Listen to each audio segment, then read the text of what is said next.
हाय दोस्तों, नमस्कार। आज मैं हिंदी व्याकरण का टॉपिक जो है पढ़ाने जा रहा हूँ और आशा करता हूँ कि ये चीज़ें आपको समझ में आएंगी।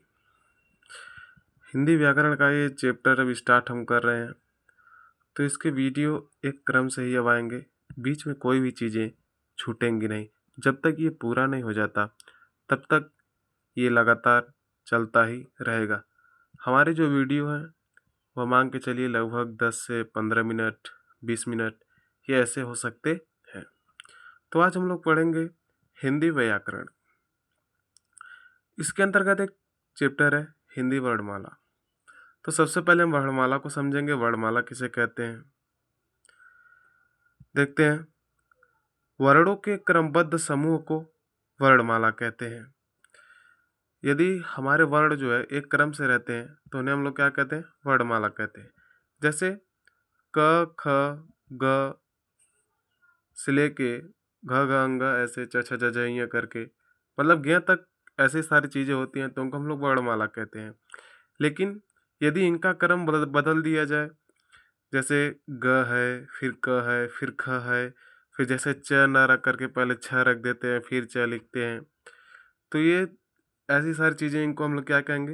वर्ण समूह कहेंगे। ठीक, यानी क्रमबद्ध समूह को वर्णमाला कहेंगे और जो व्यवस्थित नहीं होंगे उनके समूह को हम लोग क्या कहेंगे? वर्ण समूह कहते हैं। अब थोड़ा फैक्ट जान लेते हैं अपने हिंदी वर्णमाला के बारे में।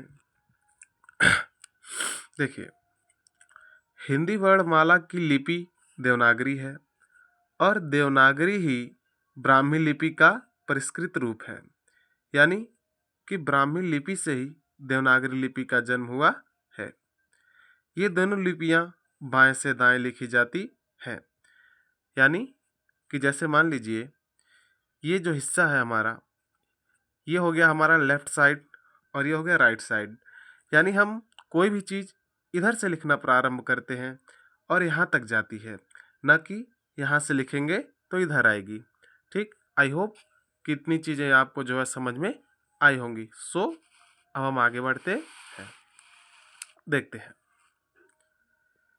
हिंदी वर्णमाला में वर्णों के दो भेद होते हैं।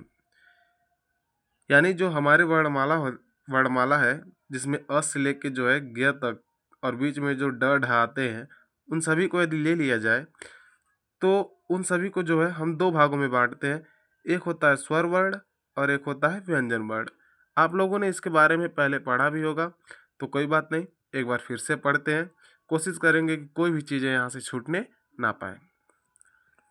तो सबसे पहले अब देखते हैं हम लोग स्वर वर्ण।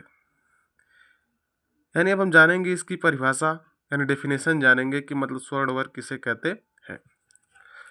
वे वर्ण जिनका उच्चारण स्वतंत्र रूप से होता है उन्हें स्वर वर्ण कहते हैं। यानी कि जिनको बोलने के लिए हमें किसी दूसरे वर्ण की आवश्यकता पड़ती ही नहीं है, उन्हें हम लोग क्या कहते हैं? स्वर्ण वर्ण कहते हैं।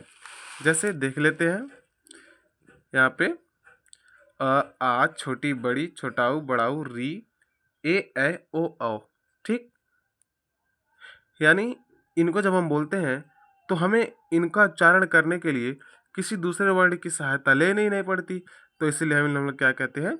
स्वर कहते हैं। ओके, आई होप ये चीज़ें आपको समझ में आई होंगी। आज के लिए इतना ही। फिर आगे हम जो है नेक्स्ट वीडियो में मिलेंगे और बाकी सारी चीज़ें एक क्रम से हम चलाते चलेंगे। सो आज के लिए इतना ही। जय हिंद, नमस्कार।